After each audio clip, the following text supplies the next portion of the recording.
प्रभाकर उर्फ भाई रघुनाथराव, कोलगाव पंचक्रोशीतील सर्वसामान्यांच्या अडीअडचणीत वेळेप्रसंगाला धावून जाणारे भाई. असे अकाली निघून जातील असं कुणाच्या ध्यानीमनीही नव्हतं. 3 मार्च 2024ला त्यांनी जगाचा अखेरचा निरोप घेतला आणि कोलगाव गावची कधीही भरून न येणारी हानी झाली. भाई गेली 29 वर्ष राजकारणात सक्रिय होते. केवळ राजकारण न करता राजकारणातून समाजकारण करण्यावर त्यांचा अधिक भर होता. कोलगाव ग्रामपंचायत आणि गाव पातळीवर त्यांनी केलेल्या कामांची नोंद गावच्या इतिहासात सुवर्णाक्षरांनी कोरली गेली. 1 जून 1959ला जन्मलेले भाई हे सामान्य कुटुंबातील व्यक्तिमत्व. अथक परिश्रम आणि मेहनतीच्या जोरावर त्यांनी आपलं विश्व निर्माण केलं. यातूनच ज्या समाजात आपण राहतो त्या समाजासाठी काहीतरी करावं या हेतूनं त्यांनी 1995 मध्ये समाजसेवेस सुरुवात केली. पुढे त्यांनी राजकारणाचा मार्ग पत्करला आणि लोकाग्रहास्तव त्यांनी गावची निवडणूक लढवली. पहिल्यांदाच ग्रामपंचायतीमध्ये जिंकून येत भाईंनी गावचं उपसरपंच पद भूषवलं. 4 ऑगस्ट 1995 ते 2 ऑगस्ट 2000 ही उपसरपंच पदाची त्यांची कारकीर्द आजही कोलगाव ग्रामस्थांच्या हृदयात कोरली गेली आहे. याच कामाच्या जोरावर 2005 ते 2015 या 10 वर्षांच्या कालावधीत ग्रामपंचायत सदस्य म्हणून जनतेनं भरघोस मतांनी निवडून दिलं. 3 ऑगस्ट 2010 ते 24 जून 2013 या कालावधीसाठी त्यांनी पुन्हा एकदा उपसरपंच पदाची धुरा सांभाळण्याची संधी प्राप्त झाली. उपसरपंच म्हणून केलेल्या कामांच्या जोरावर 6 जानेवारी 2013 ते 29 एप्रिल 2013 या काळात गावच्या प्रथम नागरिक अर्थात सरपंचपदी ते विराजमान झाले. सरपंच पदावर कार्यरत असताना रेशन कार्ड, इंदिरा आवास घरकुल प्रस्ताव, ज्येष्ठ नागरिकांचे कार्ड तयार करणं, शासनाच्या अनेक योजना घरोघरी पोहोचवण्यासारखं आदर्शवत कार्य त्यांनी केलं. यामुळेच 8 सप्टेंबर 2014 ते 2 ऑगस्ट 2015 या कालावधीत पुन्हा एकदा सरपंचपदी त्यांची निवड झाली. यासह 2006 ते 2010, 2014 ते 2018 अशा प्रदीर्घ कालावधीत तंटामुक्ती अध्यक्ष म्हणून त्यांनी काम पाहिलं.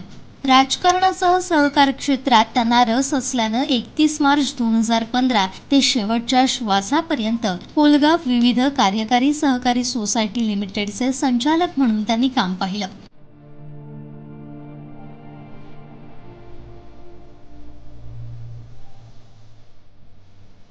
श्री कलेश्वर देवस्थान कमिटीमध्ये देखील संचालक म्हणूनही त्यांनी काम केलं.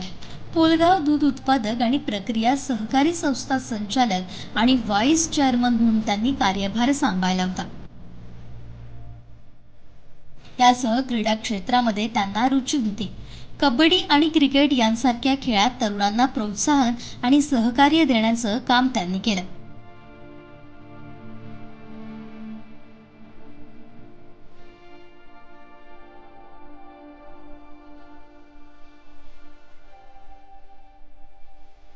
एवढंच नव्हे तर गेली कित्येक वर्ष गावातील लोकांना सोबत घेऊन महाराष्ट्रातील प्रमुख देवदर्शन घडवून आणले.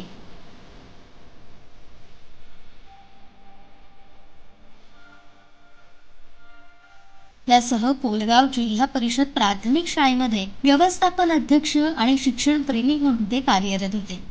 पंचायत समितीची निवडणूक देखील त्यांनी लढवली होती.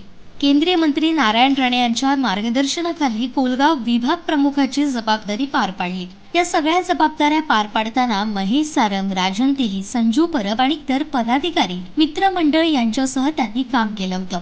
त्यांच्या याच सेवाभावी कार्यामुळे 2 वर्षांपूर्वी सावंतवाडी तालुका सहकारी खरेदी विक्री संघावर संचालकपदी निवडून आले. तसेच मराठा आरक्षणासाठी त्यांनी लढा दिला होता. तर नुकतंच झालेल्या अयोध्येतील राम मंदिर उभारणी प्रसंगी गावात मोठा उत्सव घेण्यात त्यांचा सिंहाचा वाटा होता. जीवनाच्या शेवटच्या श्वासापर्यंत ते समाजासाठी कार्यरत राहिले.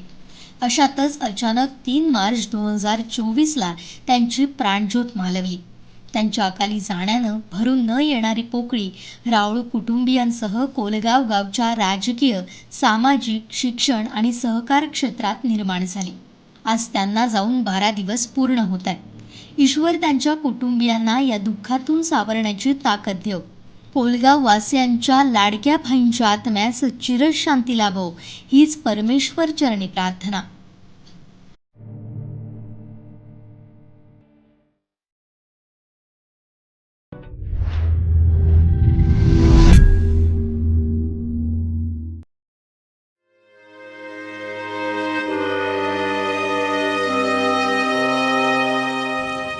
11वा दिवस भावपूर्ण श्रद्धांजली. कैलासवासी प्रभाकर उर्फ भाई रघुनाथराव. असा जन्म लाभावा, देहाचा चंदन व्हावा. गंध संपला तरी सुगंध दरवळत राहावा. शोकाकुल समस्त राऊळ परिवार, कोलगाव, सावंतवाडी.